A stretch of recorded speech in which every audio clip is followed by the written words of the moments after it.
임진왜란 1592년부터 1598년까지 2차에 걸친 왜군의 침략으로 일어난 전쟁이며 1597년 제2차 침략전쟁을 따로 정유재란이라고 한다. 조선시대 남해안 지방에 왜구들이 자주 침략하자 1517년 조선 조정에서는 군국기물을 장악하는 비변사라는 합조기관을 설치하여 이에 대비하였다. 1555년에는 왜구들이 전라도 해안가로 쳐들어와 을묘해변을 일으켰다가 격퇴되었다. 도요토미 히데요시가 일본을 통일하여 실권을 장악하자 조선과 명나라 침략을 계획하게 되었다. 조선의 일부에서는 일본의 변화된 정치 상황을 인지하였고 영의정 이이는 왜의 침략에 대비하여 10만 양병사를 주장하였다. 하지만 조선 사회는 이미 오랜 평화 속에서 지배계층인 사대부의 편당 정치가 심화되고 전세제의 문란 등 여러 폐단으로 민심은 동요되고 대외적인 상황 변화에 제대로 대처하지 못했다. 조정에서는 각도의 왜군의 침공에 대비하여 성곽을 수축하고 군비를 정비하라는 명령을 내려도 몇 곳을 제외하고는 민폐를 야기시킨다는 원성만 높았으며 이에 동조한 일부 수령들도 전비를 중지하라는 장계를 올리기도 하였다. 한편 일본을 통일한 도요토미 히데요시 풍신수길이 대륙 침공의 의도를 구체적으로 나타낸 것은 1585년경부터였고 1587년에 그는 국내 통일의 마지막 단계에 이르러 규슈 구주 정벌을 끝마치고 대마도주 소요시식의 종해조에게 조선 침공의 뜻을 표명하였다. 그러나 조선 사정에 정통한 스시마 도주는 이 계획이 무모한 것이라 판단하여 조선이 일본의 통신사를 파견할 것을 건의하였다. 통신사 파견 스시마 도주는 가신인 다치바나 야스히로 귤강광을 일본 국왕사로 하여 1587년 조선으로 파견, 일본 국내 사정의 변화를 설명하고 통신사의 파견을 요청하였다. 이 첫 번째 일본 사신이 부산에 도착하였을 때 그들의 영접에 대한 가부와 서계의 서사가 종래와 달리 오만하다 해서 문제가 되어 조정에서는 여러 논의가 있었다. 특히 공주교수 조원은 만원소를 올려 시패와 국방을 논하는 등 일본 정벌의 강경론을 주장하자 결국 조정에서는 일본으로 가는 해상로를 잘 모른다는 이유로 통신사의 파견을 거절하였다. 도요토미의 첫 번째 외교가 실패하자 다시 스시마 도주의 알선으로 1588년 10월과 89년 6월 두 차례에 걸쳐 조공과 함께 통신사의 파견을 간청하고 앞서 외구의 앞잡이가 되어 노략질한 조선인을 잡아 보내왔다. 이에 조선 정부는 1590년 3월 황윤기를 정사, 김성희를 부사, 허성을 총사관으로 한 통신사 일행을 파견하였고 이들은 이듬해 정월 일본의 답서를 가지고 귀국하였다. 일본의 답서에는 종래의 외교 관례에 따르지 않는 무례한 구절과 정명가도를 뜻하는 글이 있어 침략의 의도가 분명하였으나 1591년 3월 이들 사신이 복명하는 자리에서 정사 황윤길은 왜가 반드시 침략할 것이라고 한 데 반해 부사 김성일은 왜가 침범할 동정이 없다는 상반된 보고로 당파적인 엇갈림과 함께 조정의 의견도 통일되지 못하였다. 동인 세력은 서인들이 전쟁을 빌미로 정치적 위기를 넘기려 한다고 의심하였기 때문이었다.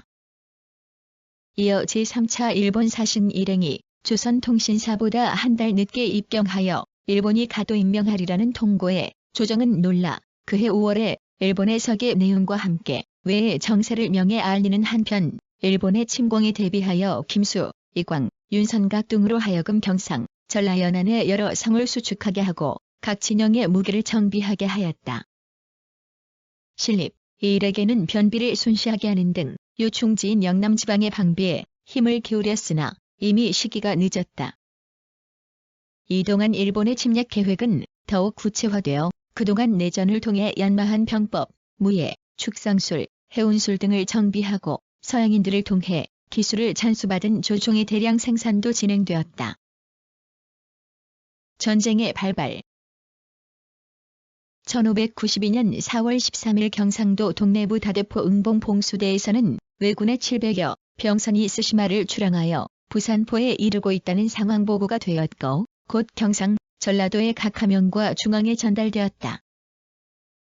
그러나 경상 좌수영군은 저항도 제대로 하지 못한 채 괴멸되었고 14일에는 왜군 선발대인 고니시 유키나가 소서 행장의 약 1만 8천 명의 병력이 부산성을 공격하여 혈전 끝에 부산성을 사수하던 부산진첨사, 정벌 등의 전사로 성을 빼앗겼다.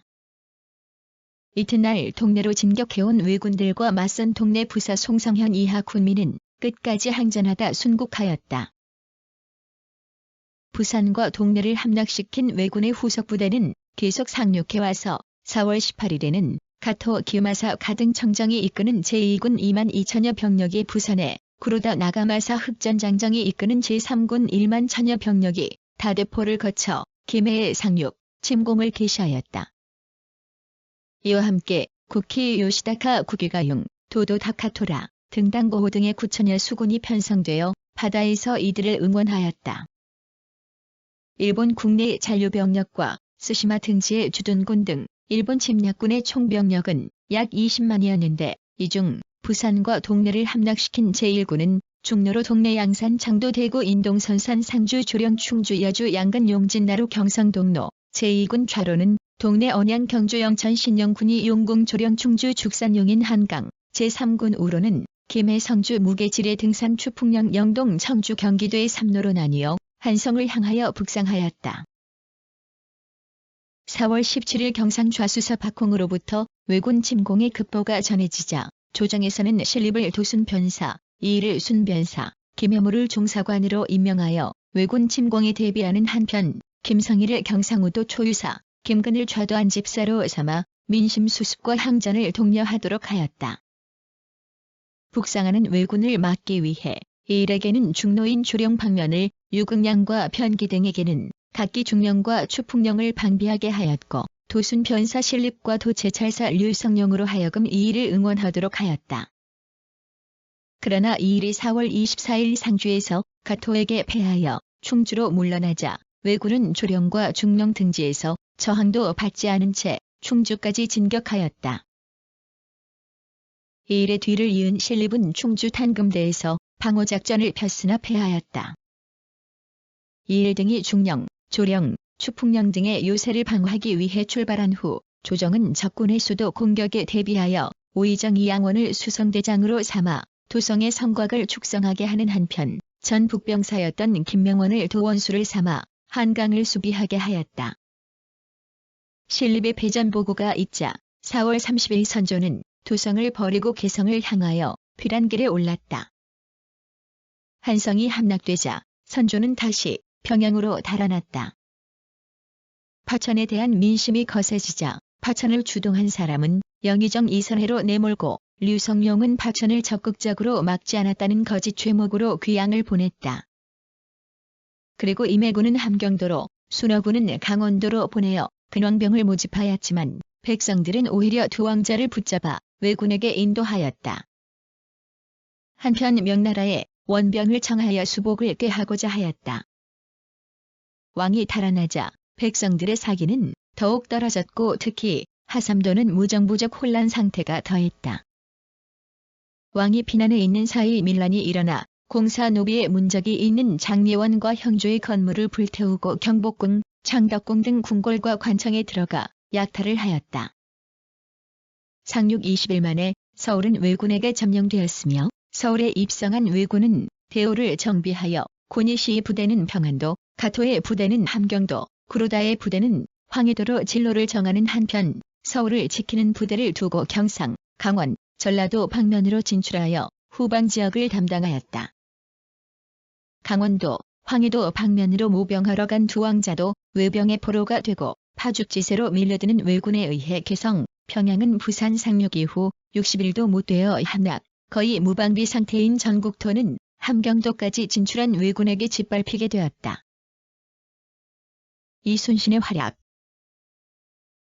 한성이 함락되고 함경도 지역까지 왜군의 침략을 당하고 있을 때 해상의 싸움은 전라도 해안으로 진출하는 왜병을 막아내고 있었다.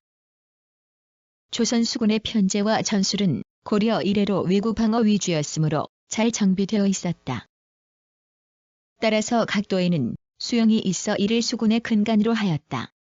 1592년 4월 14일 부산으로 침입한 왜선단의 경상좌 수영과 우수영은 해상에서 제대로 싸움조차 하지 못한 채 대패하였다. 전라좌 수영의 수군 절도사로 있던 이순신은 경상우 수영으로부터 왜군의 침입 보고를 받자 출동하여 옥포의 첫 해전에서 승리를 거둔 후 당포, 당항포, 한산도, 부산 등지에서 계속 전과를 거두었다. 특히 한산도 앞바다에서 벌어진 전투에서 승리함으로써 역전의 발판을 마련하였다.